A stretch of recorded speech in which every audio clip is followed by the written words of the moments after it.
Hi and welcome to Tabletop Gaming. My name is Charlie and today I'm really excited because I'm going to talk to you about Doodle Dungeon. Now, there's going to be a review of this in the magazine, although I won't be writing it, so you may find a difference of opinion, but I thought this was fabulous. You can see from the artwork straight away how fun it is, but this is a Pegasus Spiel game, which is illustrated by the same guy that did the Munchkin games, which is why this is so familiar to us. But what is it, Charlie? Well, it's called Doodle Dungeon, so obviously we're going to be doodling something. It is a flip and write where you're creating your own dungeon. A lot of the appeal in this is how beautiful it is, but if we take a look inside, I'm going to give you a brief idea of what it's like and what we enjoyed so much about it. So, this has been unboxed because we've obviously played it, so I can't remember the exact order everything comes out, so this may change if you pick up a retail copy, but to give you an idea, let's see. Look at this. So, these are your instructions. They are quite lengthy, I would say, but they are very, very clear. So the reason why they're so lengthy is because there are so many examples in them.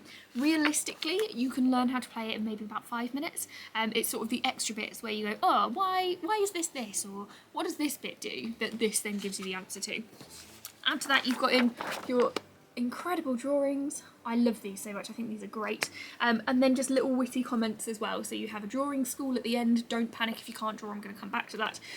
But it offers things at the bottom. It will say if you need help drawing walls and tracks, you are in drawing school, not drawing kindergarten. You should be good at this already. So it's quite a fun. It takes the mickey out of itself, which is always welcome in games. Now, next up, we're going to show you just what these dungeons look like.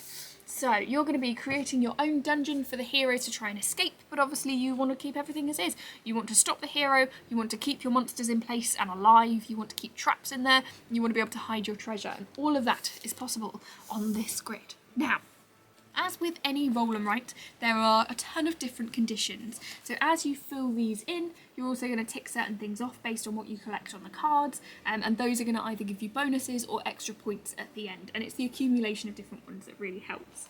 What we found in playing it is the first time round we did everything we thought we should do, and then we finished it, and then we immediately wanted to go back and do it again with some slightly different variations on it. So I wanted to be less linear about where I sent all of my heroes.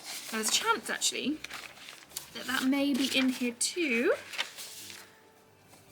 Yes, so my very first one, I don't know if you can see that, but what I essentially did was I built loads of walls to send my hero through a really specific path. But it meant that I was trying to kill the hero, but he killed a lot of my monsters at the same time. So swing some roundabouts to your tactics, and also you'll learn a lot as you go too. We also get sort of like a quick guide for what you may need to know or may need to see, and then we're into our sort of generic, here's what you get inside roll and writes. However, with the added addition, if you like roll and writes, you will appreciate this, of a pencil sharpener. How rarely does anything come with a pencil sharpener, and who has a pencil sharpener nowadays? So this is something that when we first opened it, we were actually quite excited about because it's unusual in itself. But for pencils, you will need for pencil sharpeners, you will need pencils. And there is also an eraser as well, which you can see is quite well used because we didn't understand what we were doing straight away. Plus, we have some dice that you'll be rolling as you go through. Some meeples, which represent the heroes that are going to head through the dungeons. We have our scoring cards. Now, interestingly, these give you all the information that you need at the end. So on your right-hand side, on this side, you're going to give all the information about what you've scored. So at the very end, you'll count those up. But on this side, you're going to keep track of where you've hidden your treasure in the dungeon, in the hope that your fellow players, when they're marking the heroes on their journeys, don't manage to find. There are cards which are going to dictate how you do things. So you have two different style cards. You have red and you have blue. Let's find one of each. The blue ones allow you to do something cool in terms of your dungeon to fight the hero. The red ones are for your benefit, so your hero as they go through. And what you do is you'll pick from these cards when they go into the centre of the room, and you'll first of all use these things at the bottom. So this is what you're allowed to build, and this is what you'll also collect from it. You'll then keep those cards and use them later when the hero goes through the dungeon. So you're going to build your dungeon. You're going to try and build the best possible dungeon that you can that keeps all the heroes from being able to get to the end, killing them all, stopping them from finding your treasure. But of course, when you build your dungeon, someone else is the hero. They'll mark a route for that hero to go through to try and exit, and you'll hopefully have laid the right cards to stop them. This is where you make things worse for them, or you make things good for yourself. So these are just like little extra bonuses in sort of a deck building and a building construct as well. So if we take a look at this one, for example, you've got two things on the bottom there. You're going to be able to set a trap, which is the one on the side, and then you're going to be able to draw 4 bonuses in. Now those, when we take a look back at the sheet, are these things at the top, so your modifiers that add to the rolls that you do against them. So in trying to beat them, you always need to roll higher than a 20 on 2d10s, and those will then give you extra. So for example, if you fully upgrade an orc, you'll get a plus 12, which makes it a little bit easier to hit that target and to defeat the hero. Fingers crossed. Now, I have saved the best bit for last. Let me tell you why. Because I am terrible at drawing, and the idea of drawing all of the different things, so there's goblin, orcs, dragons, walls, traps, and treasure. You don't draw the treasure though, actually, which all go into your dungeon and that you plot through. And the idea of having to do those and do those quickly is panicking, because how on earth do you draw an orc in like 10 seconds that looks different to what a goblin's going to look like, that looks different to what a dragon's going to look like without drawing fire, which I think would be my instinct. Well, you get these stencils.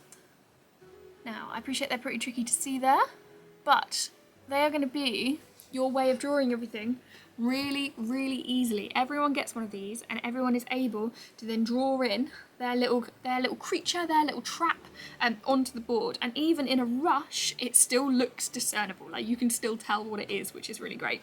Now, as I say, once you have created your dungeon, your fellow player, or the one next to you on the right, I think, is then going to draw a route for them to go through. Now, there's tricky things. Do they try and take on more monsters, in which case they might find the treasure, and they will defeat more of your monsters, which means you have less to score from at the end, which may then in turn, though, take up some of their health.